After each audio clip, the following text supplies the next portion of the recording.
वंदे मातरम। आप सभी का हमारे इस चैनल नॉलेज एसोसिएट में हार्दिक स्वागत है। Question bank part 2। Question bank के पार्ट 2 का आज का हमारा टॉपिक है lubricant and coolant. Question bank एक ऐसी टेस्ट सीरीज है जिसके द्वारा आप आईटीआई से रिलेटेड आने वाली सभी प्रकार की भर्तियों को आसानी से क्रैक कर सकते हैं, जैसे ITI training officer, BHEL, DRDO, railway, NTPC, BEL इत्यादि। आइए अपने हम इस वीडियो को शुरू करते हैं। यह क्वेश्चन बैंक सभी प्रकार के इंजीनियरिंग ट्रेड्स के लिए एप्लीकेबल है। आज का हमारा टॉपिक है लुब्रिकेंट एंड कूलेंट। आइए हम इस वीडियो को शुरू करते हैं। हमारा पहला प्रश्न है, निम्न में से कौन सा ठोस लुब्रिकेंट है?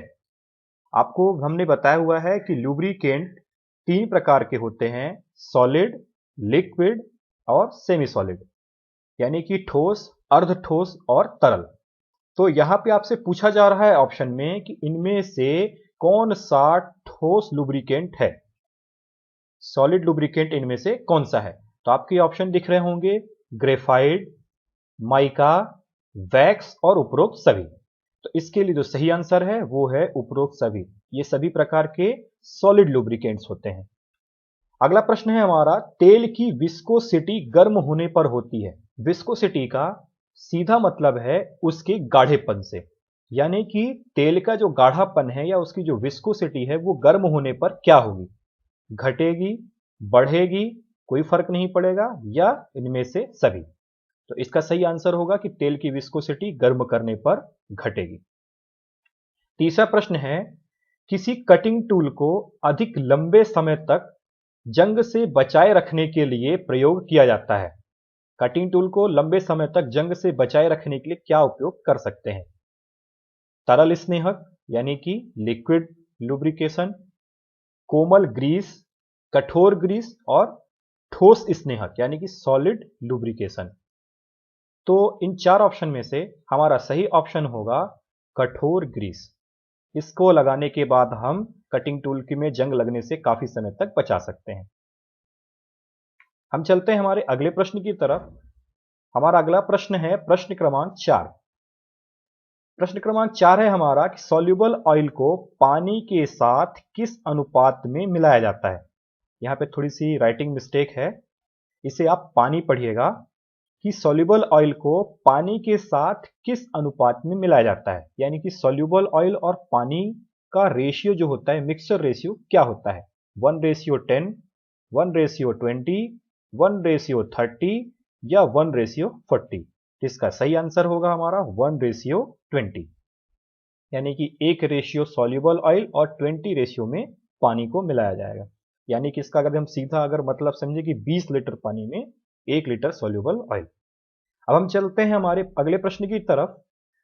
प्रश्न क्रमांक 5 है हमारा, घुलनशील तेल एक किस प्रकार का स्नेहक होता है? सॉल्युबल ऑयल किस प्रकार का स्नेहक है?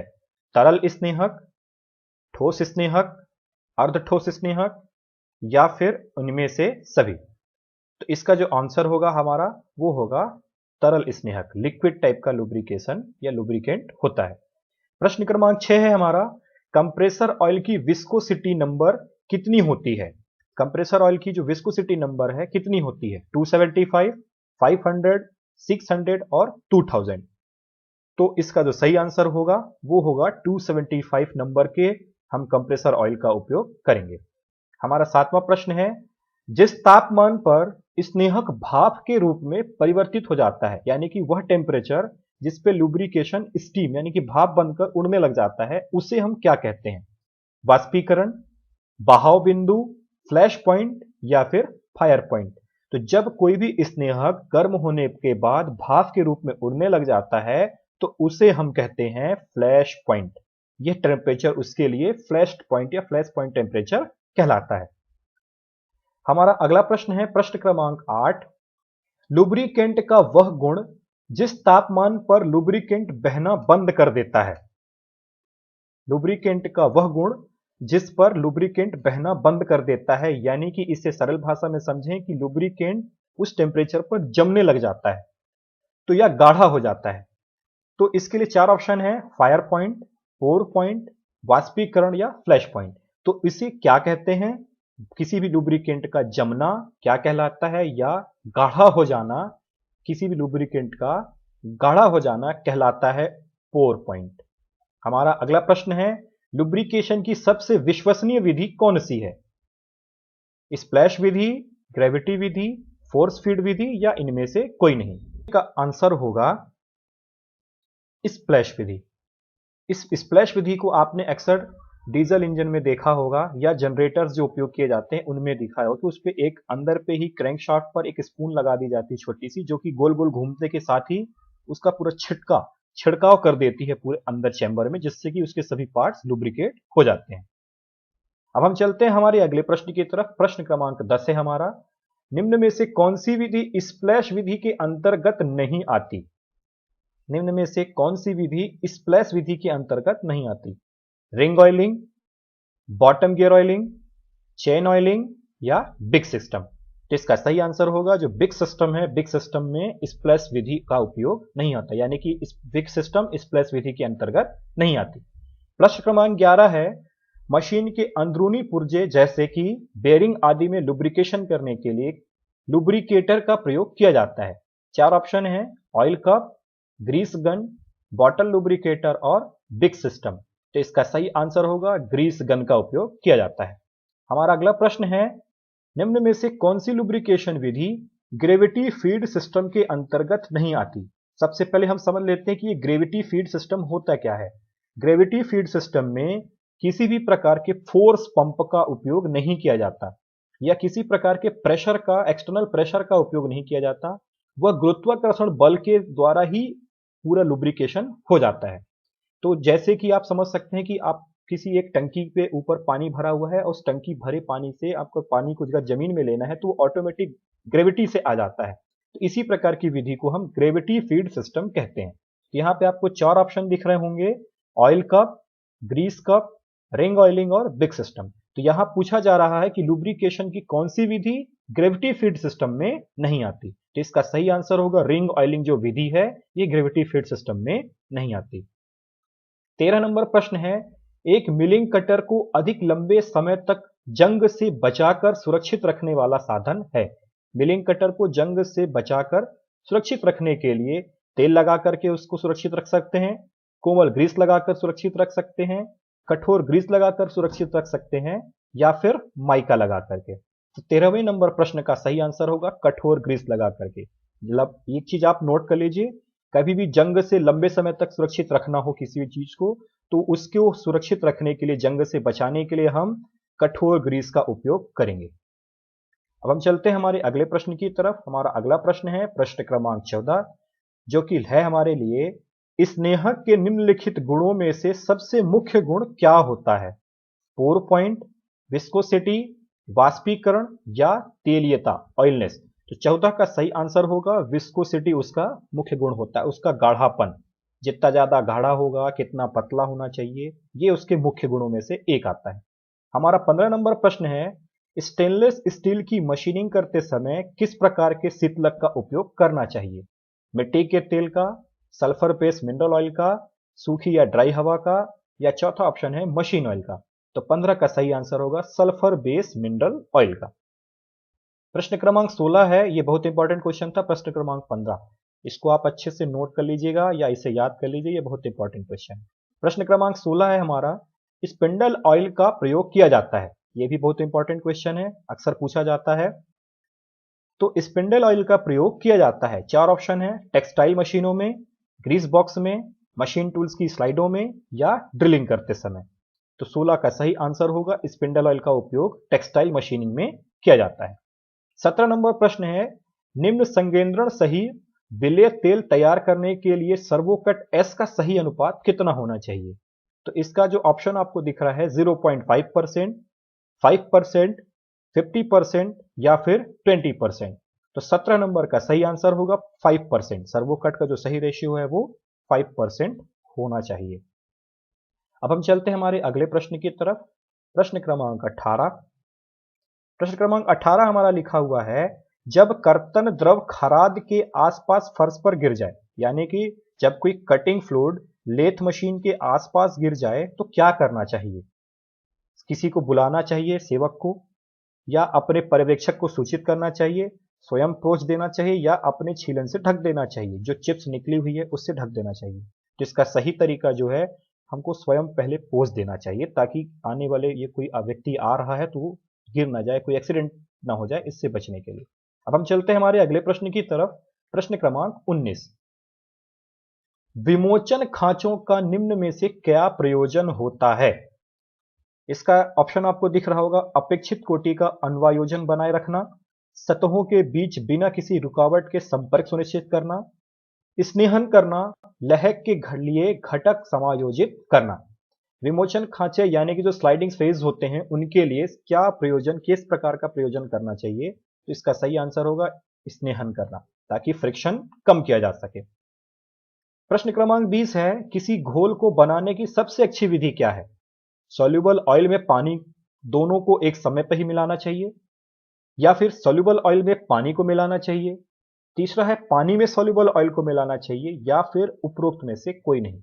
इसका जो सही तरीका है वो है पानी में सॉल्युबल ऑयल को मिलाना चाहिए। पानी में सॉल्युबल ऑयल को मिलाने से क्या होगा कि मान लीजिए यदि आप सॉल्युबल ऑयल में पानी को मिला रहे हैं तो केमिकल रिएक्शन से हो सकता है कि एक्सीडेंट हो सके, हालांकि ऐसा पॉसिबल नहीं होता, फिर भी हम एक सेफ्टी पर्पस के लिए हमेशा ये एक स्टैंडर्ड बना के रखा गया है, किसी चीज में पानी को पहले उसके बाद सॉल्युबल ऑयल को मिलाएंगे। अब हम चलते हैं हमारे अगले प्रश्न की तरफ। प्रश्न क्रमांक है 21। कटिंग टूल पॉइंट पर कटिंग फ्लूइड पहुंचाने की निम्न में से कौन सी विधि बहुत अच्छी है? कटिंग टूल के पॉइंट पर किस विधि का उपयोग करने में कटिंग फ्लूइड आसानी से पहुंच जाता है? ब्रुश के साथ पहुंचाना चाहिए, ऑयल केन के माध्यम से पहुंचाना चाहिए, या फिर हाई प्रेशर जेट के साथ, या ख और ग दोनों? तो इसका सही आंसर होगा हाई प्रेशर जेट के साथ। हालांकि कई बार ऐसा होता है कि लो प्रेशर जेट का भी इस्तेमाल कर सकते हैं, लेकिन स्टैंडर्ड यही है कि हमें हाई प्रेशर जेट का उपयोग करना चाहिए कटिंग फ्लूइड को उपयोग करने के लिए। अब हम चलते हैं हमारे अगले प्रश्न की तरफ। प्रश्न क्रमांक है 21। 21 नंबर प्रश्न है हमारा, प्लास्टिक और फाइबर में ड्रिलिंग करने के लिए निम्न में से किस शीतलक का उपयोग करना है? प्लास्टिक हो, फाइबर हो, या फिर हो हमारा कास्ट आयरन। सभी प्रकार के जो इस प्रकार की जो मेथड्स हैं, या इस प्रकार के जो मेटल्स हैं, नॉन मेटेलिक पार्ट्स भी हैं, जैसे प्लास्टिक हो गया, फाइबर हो गया, या फिर मेटल्स में कास्ट आयरन हो गया, इन सभी की जो भी मशीनिंग प्रोसेस करेंगे, मशीनिंग मतलब कटिंग करना हो, ड्रिलिंग करना हो, फाइलिंग करना हो, कुछ भी करना हो, अगर मशीनिंग प्रोसेस हो रहा है तो उसके लिए हम हमेशा कंप्रेस्ड एयर का उपयोग करेंगे। अब हम चलते हैं हमारे अगले प्रश्न की तरफ। प्रश्न क्रमांक है 23। ढलवा लोहा के वर्क पीस पर चूड़ी काटनी हो तो निम्न में से किस शीतलक का उपयोग करना चाहिए? ढलवा लोहा जैसे भी मैंने बताया कास्ट आयरन, कास्ट आयरन के लिए हमेशा हम सूखी हवा यानी कि ड्राई है एयर या फिर कंप्रेस्ड एयर का उपयोग करेंगे। प्रश्न क्रमांक 24 है, निम्न में से शीतलक का मुख्य कार्य क्या होता है? वर्क पीस को ठंडा करना, कटिंग टूल की टेम्परिंग को बनाए रखना, कटिंग टूल को ब्लंट होने से बचाना, या वर्क पीस को जंग लगने से बचाना। तो 24 नंबर प्रश्न का सही आंसर होगा कटिंग टूल की टेम्परिंग को बचाए रखना। यदि उसकी टेम्परिंग बची रहेगी तो वर्किंग उसकी जो टूल लाइफ है, टूल लाइफ बढ़ जाएगी। हमारा अगला प्रश्न है प्रश्न क्रमांक 25। निम्न में से कौन सा उद्देश्य कोमल ग्रीस का नहीं है?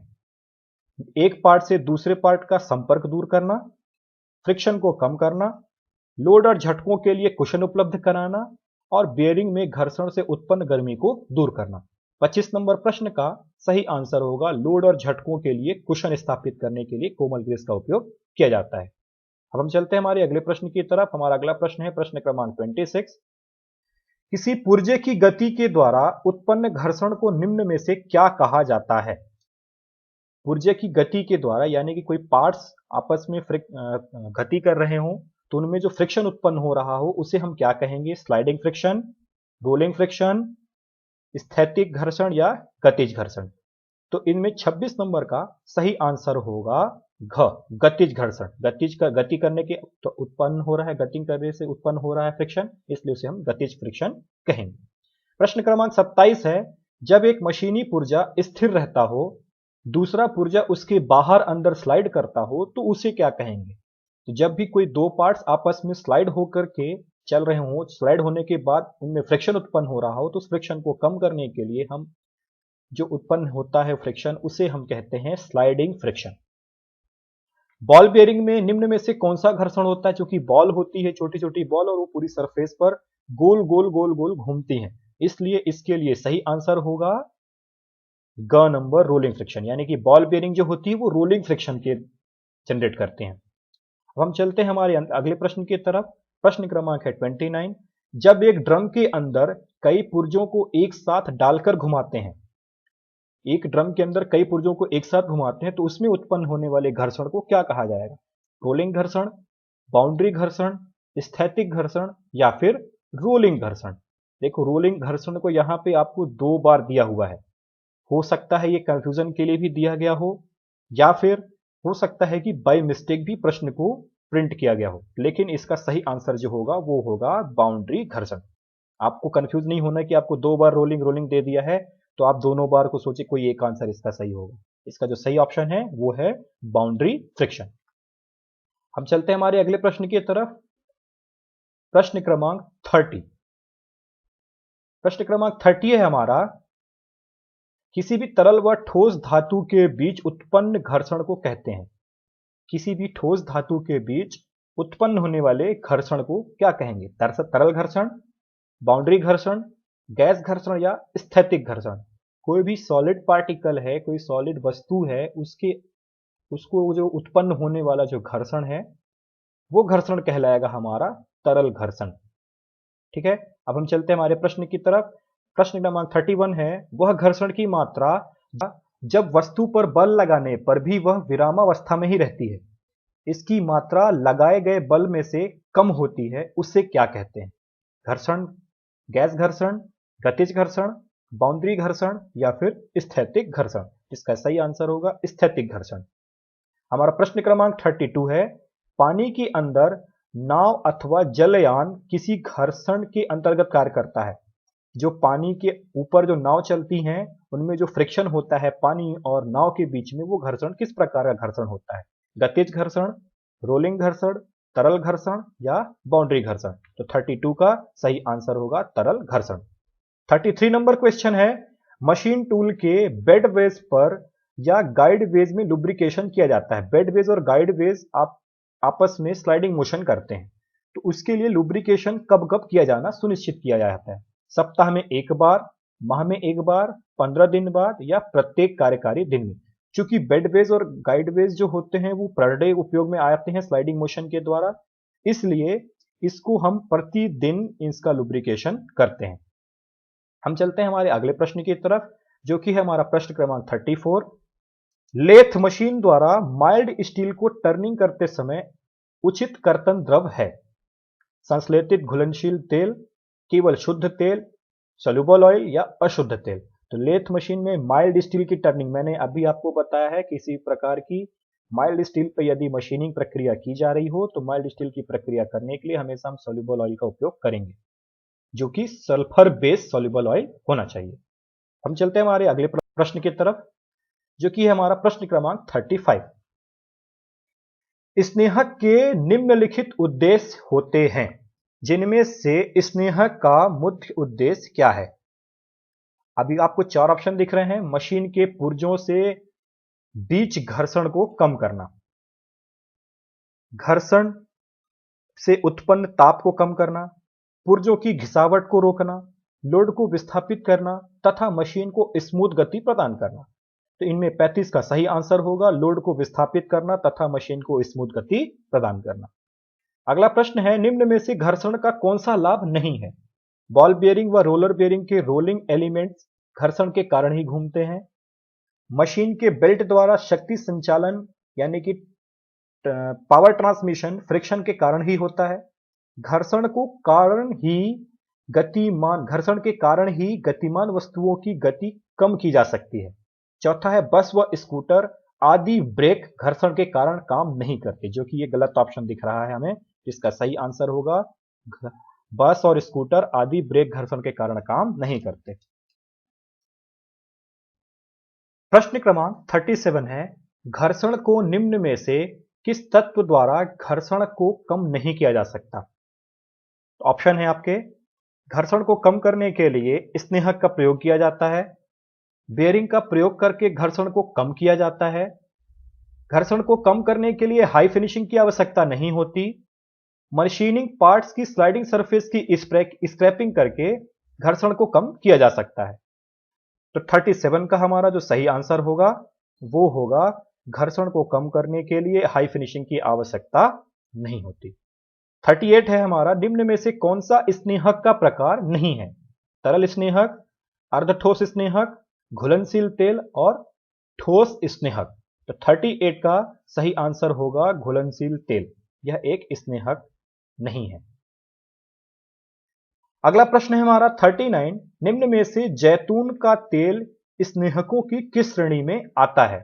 तरल स्नेहक, अर्धठोस स्नेहक, ठोस स्नेहक या उपरोक्त सभी। तो इसका जो सही आंसर होगा जैतून का तेल जो स्नेहक है। 39 का प्रश्न का सही आंसर है तरल स्नेहक। हम चलते हैं हमारे अगले प्रश्न की तरफ। प्रश्न क्रमांक है 40, निम्न में से मोबिल ऑयल किस श्रेणी में आता है?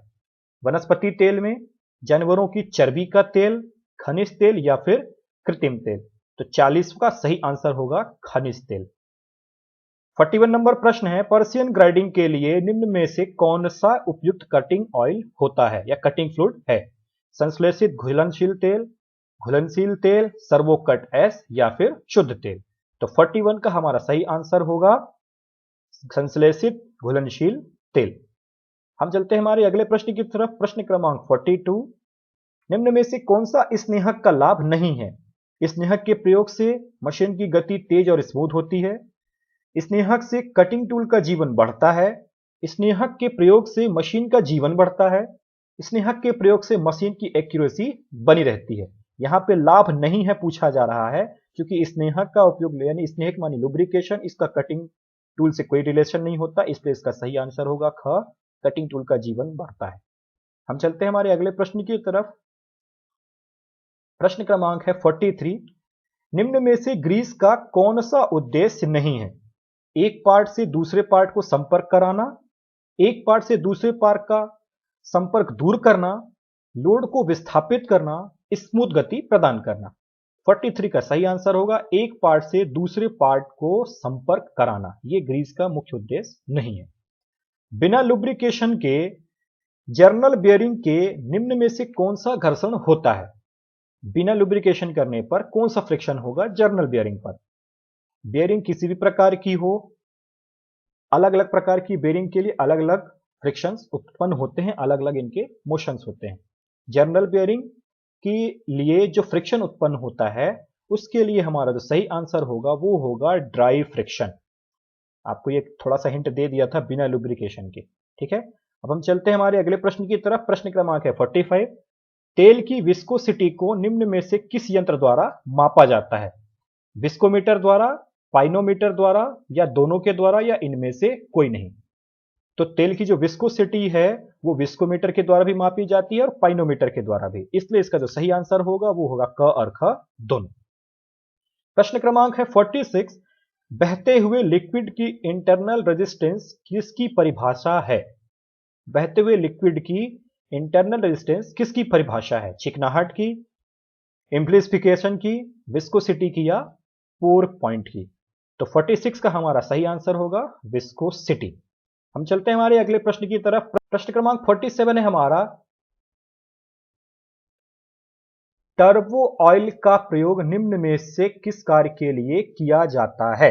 क number solid bearing, flat surface के लिए, बुश बेयरिंग के लिए, बॉल बेयरिंग व रोलर बेयरिंग के लिए। तो जो टर्बो ऑयल है वो टर्बो ऑयल का जो उपयोग है उसका उपयोग हम करते हैं बॉल बेयरिंग व रोलर बेयरिंग के लिए। हमारा अगला प्रश्न है 48, पंप ऑयल का प्रयोग निम्न में से किस कार्य के लिए किया जाता है? वैक्यूम पंप में, फ्लैट सरफेसों के लिए, सॉलिड बेयरिंग में या फिर बॉल बेयरिंग में। 48 का सही आंसर होगा हमारा वैक्यूम पंप में। 49 नंबर प्रश्न है, SI 30 नंबर इंगित किया जाता है। SI 30 यदि लिखा हुआ है तो हमेशा SI जो है वो विस्कोसिटी को इंगित करता है। हमारा अगला प्रश्न है प्रश्न क्रमांक 50, स्नेहक में चिकनाहट के गुण को कहते हैं। स्नेहक में चिकनाहट के गुण को कहते हैं। तो हमारा जो ऑप्शन है स्निग्धता, पोर पॉइंट, विस्कोसिटी या एम्प्लीसिफिकेशन। तो 50 का जो सही आंसर होगा वो होगा इसकी स्निग्धता। चिकनाहट जो होती है वो स्निग्धता से डिनोट की जाती है। अब हम चलते हैं हमारे अगले प्रश्न की तरफ। प्रश्न क्रमांक है 51। जब गर्म तेल हवा के संपर्क में आता है तो तेल गाढ़ा होने लगता है, जिसके फलस्वरूप बहाव में कमी आ जाती है। इस बहाव में कमी को क्या कहते हैं? यह किसके कारण होती है? ऑक्सीडेशन, एम्प्लीसिफिकेशन, वाष्पशीलता या अम्लीयता? तो 51 का जो सही आंसर होगा वो होगा ऑक्सीडेशन। ऑक्सीडेशन के कारण जो है वो तेल गाढ़ा होने लगता है। हम चलते हैं हमारे अगले प्रश्न की तरफ। प्रश्न क्रमांक है 52। तेल और पानी की घोल को कहा जाता है ऑक्सीडेशन, विस्कोसिटी, वाष्पशीलता या एम्प्लीसिफिकेशन? तो 52 का जो सही आंसर होगा वो होगा एम्प्लीसिफिकेशन। 53 नंबर प्रश्न है हमारा। निम्न में से किस तेल का प्रयोग वहां पर किया जाता है जहां एकदम गर्म से ठंडा या ठंडे से गर्म होने की संभावना रहती है? जहां पे अचानक ठंडी से गर्मी, गर्मी से ठंडी हो जाती है, वहां पर किस प्रकार के तेल का उपयोग करना चाहिए? खनिज तेल का, चर्बी के तेल का, सिंथेटिक ऑयल का या फिर वनस्पति तेल का? तो 53 के लिए जो सही आंसर है, 53 का सही आंसर होगा सिंथेटिक ऑयल। 54 नंबर क्वेश्चन है हमारा। निम्न में से हवाई जहाज में कौन सा स्नेहक प्रयोग किया जाता है? ये बहुत इंपॉर्टेंट क्वेश्चन है। 54 और 53 ये दोनों प्रश्न इंपॉर्टेंट है, फ्यूचर में क्वेश्चन में पूछे जा सकते हैं। 54 नंबर प्रश्न है। निम्न में से हवाई जहाज में कौन सा स्नेहक का प्रयोग किया जाता है? ऑप्शन है खनिज तेल, चर्बी के तेल, वनस्पति ऑयल या फिर सिंथेटिक ऑयल। तो 54 का जो सही आंसर होगा ये भी होगा सिंथेटिक ऑयल। हम चलते हैं हमारे अगले प्रश्न की तरफ। प्रश्न क्रमांक है 55। 55 नंबर प्रश्न लिखा हुआ है हमारा कि हाई प्रेशर व हाई स्पीड के लिए, हाई प्रेशर व हाई स्पीड के लिए निम्न में से किस प्रकार के स्नेहक का उपयोग किया जाता है? ये बहुत इंपॉर्टेंट क्वेश्चन है, इसको ध्यान से समझ लीजिएगा। हाई प्रेशर और हाई स्पीड के लिए हम हमेशा और हमेशा कॉमन ग्रीस का उपयोग करेंगे, सॉफ्ट ग्रीस का उपयोग करेंगे जहां पे हमारी स्पीड हाई होगी और प्रेशर हाई होगा। ठीक, यहां राइटिंग मिस्टेक है, कोमल ग्रीस होना चाहिए, मुलायम ग्रीस, सॉफ्ट ग्रीस। हमारा 56 नंबर क्वेश्चन है। लॉर्ड ऑयल निम्न में से किसका तेल होता है या कौन सा तेल होता है? वनस्पति तेल, खनिज तेल, जानवरों की चर्बी का तेल या फिर सिंथेटिक ऑयल? 56 का सही आंसर होगा जानवरों की जो चर्बी से तेल बनाया जाता है उसी को ही हम लॉर्ड ऑयल कहते हैं। 57 नंबर प्रश्न है। कम दबाव व अधिक स्पीड के लिए, देखिए अभी हमने यहां 55 में पढ़ा था हाई प्रेशर हाई स्पीड के लिए, अब हम पढ़ेंगे लो प्रेशर हाई स्पीड के लिए। गति कम हो गई, सॉरी गति ज्यादा हो गई और दबाव कम हो गया, तो ऐसी स्थिति में हम किस प्रकार के तेल का उपयोग या किस प्रकार के लुब्रिकेंट का उपयोग करेंगे? तो 57 का जो सही आंसर होगा वो होगा उपरोक्त सभी। कम दबाव और हाई स्पीड के लिए light mineral oil, diesel oil और पेट्रोल तीनों का उपयोग हम कर सकते हैं। हमारा 58 नंबर क्वेश्चन है। अधिक प्रेशर व मीडियम स्पीड के लिए, अब स्पीड यहां पे मीडियम हो गई और जो प्रेशर है वो अधिक हो गया, यानी कि हाई प्रेशर और मीडियम स्पीड, ये दो चीजें यहां पे हैं, हाई प्रेशर और मीडियम स्पीड के लिए। तो हाई प्रेशर और मीडियम स्पीड के लिए किस प्रकार के स्नेह का उपयोग करना चाहिए? चार ऑप्शन आपको दिख रहे हैं, लॉर्ड ऑयल, जैतून का तेल, नारियल का तेल या फिर पेट्रोल। तो इसका सही आंसर होगा हमारा लॉर्ड ऑयल का उपयोग करना चाहिए। 59 नंबर क्वेश्चन है। मीडियम प्रेशर मीडियम स्पीड के लिए, प्रेशर और स्पीड दोनों मीडियम हो गई हैं, तो ऐसी स्थिति में किस स्नेहक का उपयोग करना चाहिए? तो इसके ऑप्शन दिख रहे हैं टर्बो ऑयल, बिनोले का तेल, मोबिल ऑयल या डीजल ऑयल। तो 59 का जो सही आंसर होगा वो होगा मोबिल ऑयल का उपयोग करना चाहिए। 60 नंबर क्वेश्चन है। एल्यूमिनियम बेस ग्रीस का प्रयोग निम्न में से किस कार्य के लिए किया जाता है? स्लाइडिंग सरफेसों पर, शेफर मशीन में, हाइड्रोलिक सिस्टम में, लेथ मशीन के बेड पर? तो 60 नंबर का जो सही आंसर होगा वो होगा स्लाइडिंग सरफेसों पर एल्यूमिनियम बेस ग्रीस का उपयोग किया जाता है। अब हम चलते हैं हमारे अगले प्रश्न की तरफ। अगला प्रश्न है हमारा 61। सोडियम बेस ग्रीस का उपयोग कहां पर या किस कार्य के लिए किया जाता है? हाई स्पीड पर घूमने वाले पार्ट्सों के लिए, कम स्पीड पर घूमने वाले पार्ट्सों के लिए, मीडियम स्पीड पर घूमने वाले पार्ट्सों के लिए या फिर उपरोक्त सभी? तो 61 का सही आंसर होगा हाई स्पीड में जो घूमने वाले पार्ट्स हैं उन सभी के लिए सोडियम बेस ग्रीस का उपयोग किया जाता है। 62 नंबर क्वेश्चन है कैल्शियम बेस ग्रीस का उपयोग। ये दोनों बहुत ही इंपॉर्टेंट क्वेश्चन हो गए अभी 61 और 62। ये हो सकता है क्वेश्चन भी फ्यूचर में पूछ सके या डीआरडीओ वाई में वैसे ही पूछा जा चुका है ये। तो कैल्शियम बेस ग्रीस का प्रयोग निम्न में से किस कार्य के लिए किया जाता है? हाई स्पीड में घूमने वाले पार्ट्सों के लिए, मीडियम स्पीड पर घूमने वाले पार्ट्सों के लिए, कम स्पीड पर घूमने वाले पार्ट्सों के लिए या फिर उपरोक्त सभी। 62 का आंसर होगा कम स्पीड पर घूमने वाले पार्ट्सों के लिए इनका उपयोग किया जाता है। 63 नंबर क्वेश्चन है सर्कुलेटिंग ऑयल एक अच्छी गुणवत्ता वाला तेल है, इसलिए इसका प्रयोग मूविंग पार्ट्सों में किया जाता है जो निम्न में से किस तापमान पर कार्य करते हैं? 20 degree Fahrenheit, 50 degree Fahrenheit, 200 degree Fahrenheit या फिर 100 डिग्री फ़ारेनहाइट। तो 63 का जो सही आंसर होगा वो होगा 100 डिग्री फ़ारेनहाइट। ठीक है, अब हम चलते हैं हमारे अगले प्रश्न की तरफ जो है हमारा 64 नंबर।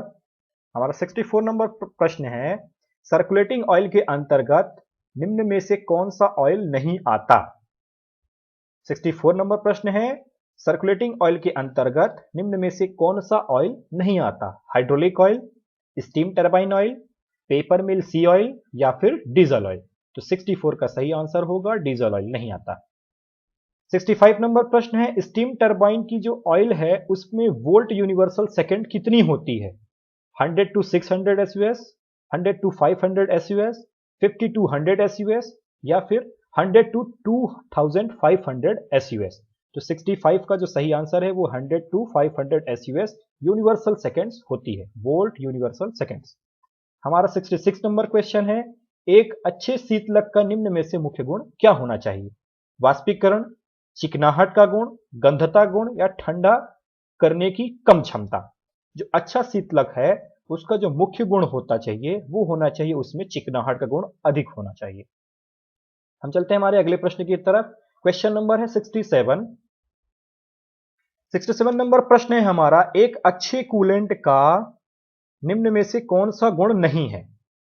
अच्छे कूलेंट वही है जिसमें शीघ्र ठंडा करने की क्षमता हो, कूलेंट में चिकनाहट का गुण होना चाहिए, कूलेंट ऐसा हो जिस पर वातावरण का प्रभाव पड़े, कूलेंट ऐसा हो जिसमें जॉब मशीन को जंग न लगे। तो 67 को जो सही आंसर होगा कूलेंट ऐसा होना चाहिए जिस पे वातावरण का प्रभाव पड़े। ये इसके गुण में नहीं आता, एक अच्छे कूलेंट के गुण में ये नहीं आता।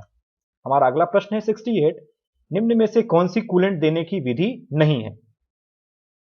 ड्रिप केन विधि, पंप ड्रिप विधि, स्प्लैश विधि या सामूहिक विधि। इनमें से ऐसी कौन सी विधि है जो कूलेंट के लिए उपयोग नहीं लाई जाती? तो स्प्लैश विधि जो है वो कूलेंट के लिए नहीं बल्कि लुब्रिकेशन के लिए उपयोग में लाई जाती है। तो इसका सही आंसर होगा ग 68 का ग स्प्लैश विधि। हम चलते हैं हमारे अगले प्रश्न की तरफ। प्रश्न क्रमांक 69 है हमारा वर्कशॉप में जहां एक ही पंक्ति में अनेक मशीन टूल्स फिट हों। वर्कशॉप में जहां एक ही पंक्ति में अनेक मशीन टूल्स फिट हों उन पर एक ही पंप व मोटर द्वारा शीतलक पहुंचाया जा रहा है, वहां पर निम्न में से किस प्रकार की विधि का उपयोग करेंगे? पंप ड्रिप विधि का, सामूहिक विधि का, ड्रिप केन विधि का या फिर स्प्लैश विधि का। तो इसका जो सही आंसर होगा वो होगा सामूहिक विधि। एक ही पंप से सभी प्रकार की मशीनों में एक साथ शीतलक या कूलेंट पहुंचाया जा रहा है। अगला प्रश्न है हमारा निम्न में से किस विधि में कूलेंट पंप व मोटर का प्रयोग नहीं किया जाता? कूलेंट पंप व मोटर का प्रयोग नहीं किया जाता। ड्रिप केन विधि में, पंप ड्रिप विधि में, स्प्लैश विधि में या फिर उपरोक्त सभी। तो 70 नंबर का आंसर होगा ड्रिप केन विधि जो है इसका उपयोग नहीं किया जाता है। अगला प्रश्न है हमारा निम्न में से कौन सा कटिंग ऑयल के अंतर्गत नहीं आता? निम्न में से कौन सा ऑयल कटिंग ऑयल के अंतर्गत नहीं आता? वनस्पति तेल, लार्ड ऑयल, केरोसिन ऑयल और तारपीन तेल। 71 का जो सही आंसर होगा वो वनस्पति तेल। ये ऑयल कटिंग ऑयल के रूप में उपयोग नहीं लाया जाता। 72 नंबर प्रश्न है मशीन टूल्स के स्लाइड वेज को प्रायः निम्न में से किस माध्यम द्वारा लुब्रिकेट किया जाता है? स्लाइड वेज है, एक दूसरे में स्लाइडिंग होकर चलते हैं। इसके ऑप्शन है grease gun, oil can hydraulic pressure type, cylinder oil cup या ग्रीस कप स्प्रिंग टाइप। तो 72 का जो हमारा सही आंसर होगा वो होगा ऑयल केन हाइड्रोलिक प्रेशर। ये इसका हमारा सही आंसर होगा। हम चलते हैं हमारे अगले प्रश्न की तरफ। 73 नंबर क्वेश्चन। क्वेश्चन नंबर 73 है, कटिंग फ्लूइड के अंतर्गत निम्न में से कौन नहीं आता है? कटिंग फ्लूइड के अंतर्गत निम्न में से कौन नहीं आता है? कास्टिंग सोडा व पानी, सोल्यूबल ऑयल, मोबिल ऑयल या मिट्टी का तेल। तो 73 का जो सही आंसर होगा वो होगा मोबिल ऑयल।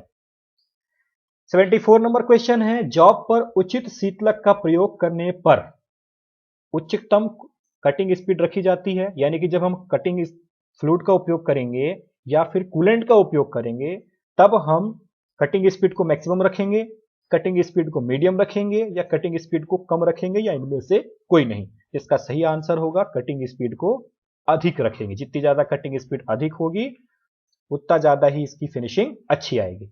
75 का क्वेश्चन है, निम्न में से ग्रीस किसके द्वारा चेक किया जाता है? ऑयल लेवल कैप्स के द्वारा, पाइनोमीटर के द्वारा, पायरोमीटर के द्वारा या फिर चेक ही नहीं किया जाता। तो 75 का जो सही आंसर होगा, 75 का जो सही आंसर है उसका सही आंसर है पाइनोमीटर के द्वारा ग्रीस को चेक किया जाता है। 76 नंबर क्वेश्चन है हमारा, ग्रेविटी फीड विधि में ऑयल लेवल चेक करने के लिए निम्न में से किस साधन का प्रयोग करते हैं? ऑयल स्टिक्स का, ऑयल लेवल कैप्स का, क और ख दोनों या इनमें से कोई नहीं। तो 76 का जो सही आंसर होगा वो होगा ऑयल स्टिक्स के द्वारा भी करते हैं और ऑयल लेवल कैप्स के द्वारा भी। इसका आंसर होगा ग, क और ख दोनों। हम चलते हैं हमारे अगले प्रश्न की तरफ। 77 नंबर प्रश्न है हमारा कि एक्टिक यानी कि प्रभावी कटिंग ऑयल निम्न में से कौन सा है? Tallow, wetting agent type cutting fluid, sulphurized mineral oil और एम्पलीफाइड मिनरल ऑयल। 77 का जो सही आंसर होगा वो होगा सल्फोराइज्ड मिनरल ऑयल। हम चलते हैं हमारे अगले प्रश्न की तरफ। 78 नंबर, तेल का प्रवाह जिस पर बेरिंग सरफेस में स्क्वीजिंग किए बिना अधिक दाब सहन कर सकता है, बिना स्क्वीजिंग के अधिक दबाव सहन कर सकता है? फ्लैश विधि, पोर पॉइंट, विस्कोसिटी या ऑयलनेस। तो जो दबाव सहने की जो क्षमता है वो हमेशा विस्कोसिटी पर निर्धारित होती है, उसकी घनता पर, गाढ़ेपन पर। 79 नंबर क्वेश्चन है, लुब्रिकेशन की किस विधि में मशीन के भागों में चारों ओर लगातार लुब्रिकेशन होता रहता है? चारों ओर लगातार लुब्रिकेशन हो रहा है, इसका मतलब कि वो स्प्लैश विधि है। प्रश्न क्रमांक 80 है हमारा, विस्कोसिटी कितने ताप पर चेक की जाती है? 21 डिग्री सेल्सियस पे, 29 डिग्री सेल्सियस पे, 63 डिग्री सेल्सियस पे या फिर 10 डिग्री सेल्सियस पे। तो विस्कोसिटी हमेशा जो चेक करने के लिए जो स्टैंडर्ड टेम्परेचर बनाया गया है वो बनाया गया है 29 डिग्री सेंटीग्रेड। हमारे चलते अगला प्रश्न है 81, पोर पॉइंट का उपनाम क्या है? धार बिंदु, श्यानता, ऑयलनेस या फिर क और ख दोनों। तो 81 का जो सही आंसर है वो है उसकी धार बिंदु को ही हम पोर पॉइंट कहते हैं। 82 नंबर प्रश्न है, फ्लैश पॉइंट फायर पॉइंट से अधिक होता है, फ्लैश पॉइंट फायर पॉइंट से कितना अधिक होता है? ऑप्शन है 10 डिग्री फ़ारेनहाइट से 15 डिग्री फ़ारेनहाइट, 15 डिग्री फ़ारेनहाइट से 20 डिग्री फ़ारेनहाइट, 20 डिग्री से 40 डिग्री फ़ारेनहाइट या फिर 8 डिग्री से 25 डिग्री फ़ारेनहाइट। तो इसका जो सही आंसर है 82 का सही आंसर है ख, 15 डिग्री से 20 डिग्री फ़ारेनहाइट। अब हम चलते हैं हमारे अगले प्रश्न की तरफ। 83, ऑलिव ऑयल एक किस प्रकार का उत्पादक है? पेट्रोलियम उत्पादन है, वेजिटेबल ऑयल है, सिंथेटिक ऑयल है या फिर एनिमल फैटी ऑयल है?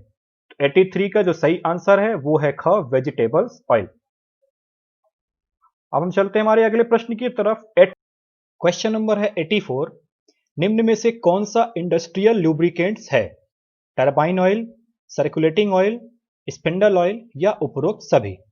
84 का जो हमारा सही आंसर होगा वो उपरोक्त सभी। ये सभी प्रकार के जो लुब्रिकेंट्स हैं ये सारे के सारे इंडस्ट्रियल लुब्रिकेंट्स होते हैं। बेयरिंग के अंदर ग्रीस पहुंचाने की निम्न में से कौन सी विधि है?